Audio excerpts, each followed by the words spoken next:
Welcome back to the farm. We got a bigger horse finally in the shed. So I know everyone's wondering, what is it and why does it look like a fire hazard? And it's a 67 40-20, and because it is. So the story behind this old girl is it came from a good friend of mine that he thought he had it sold, and then somebody never paid him for it, never picked it up, and he basically called me and said, "I'm tired of moving this dead tractor. Please do something with it." Sure thing.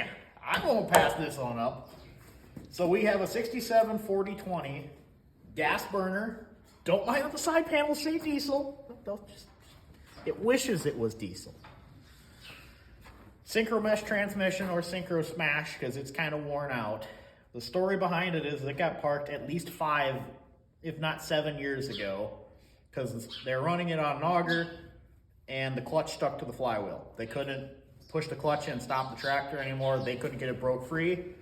So they took the loader off of it, stuck it in the corner of the shed, and it sat. So fast forward to this fall, I got to it, found the fuel tank is beyond saving, and I'm guessing it's been an issue because somebody actually scabbed a filter base off of a diesel 40-20, welded a plug over the top so it has a big spin-on filter instead of the little inline filter. So it's probably been an issue. The line going between the tank and the fuel pump is shot. So fellow Iowan by the name of Junkyard Diggs stole your idea, and it works flawlessly. Besides, it's a major fire hazard.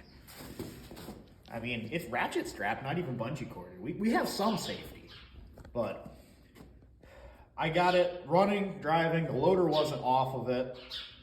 I drug a 7410 around with it. Could not get the clutch to break free, so I finally went out on one last blaze of glory, took it down a massive hill, bump started it in 6th gear with the clutch ratchet strapped down, and one of my old instructors from college said, just wind that thing up with some speed, hold on for your dear life, and nail the brakes like you're mad at the world. And I did that, and it broke free the first time that I tried it. Hasn't been an issue since. I've used it a touch to move snow, but as you can see by the amount of dust, this is how it came to me via Buddy with a Trailer Express. So it's got a lot of work left to do. I got a new fuel tank to put in it. I got an alternator put on it because the charging system's junk. Either the bucket cylinders or the loader control valve are screwed up. I think it's the control valve because occasionally it holds and other times it's just auto dump or float. Oh yeah, the neutral safety switch has been bypassed. I forgot about that. That's what you see. The one bit of safety this tractor had from the 60s, yeah, we just delete. We don't need that.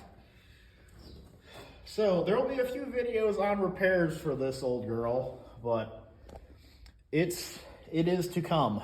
It is actually a white loader. I think I found the tag for it, but the tag fell off, but I have a picture of it. But I think it's like a white 1730 loader made for like the 80 to 90 horse white tractors. Not for this, but it fits, and it's not crazy heavy, but it's just right. But to come around this side,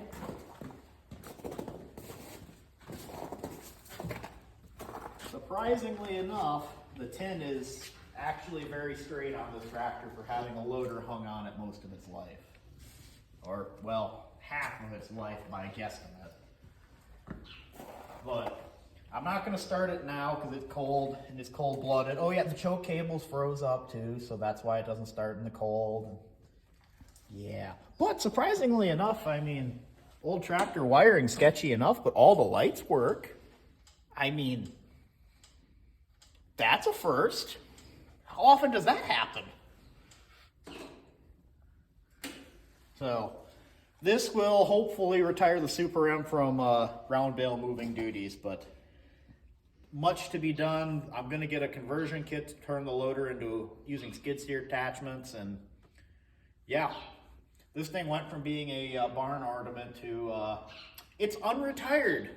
So it's got 8,080 hours on it when we got it off the trailer. So I hope to get some good years of life out of it. if the engine in here ever would go bad, it's probably going to get a combine 404 or a 466 in it. But honestly, I almost would prefer a gas burner because they light off a little easier. It's sitting on 18 434 tires that are fluid filled, I do believe. So it's a little bit heavier than what it was originally, but it ain't bad. Axle seals leak, but we're just going to ignore that. Probably permanently. The horn works though. God, I mean, it's all about the things that do work, right? So, thanks to my lovely camera assistant, we are going to give you a good little pan around, and yeah, this thing's going to be in the field this spring dragging a disc around, which it probably hasn't done any kind of tillage in 30, 40 years. So, thank you, oh glorious camera lady. You're welcome.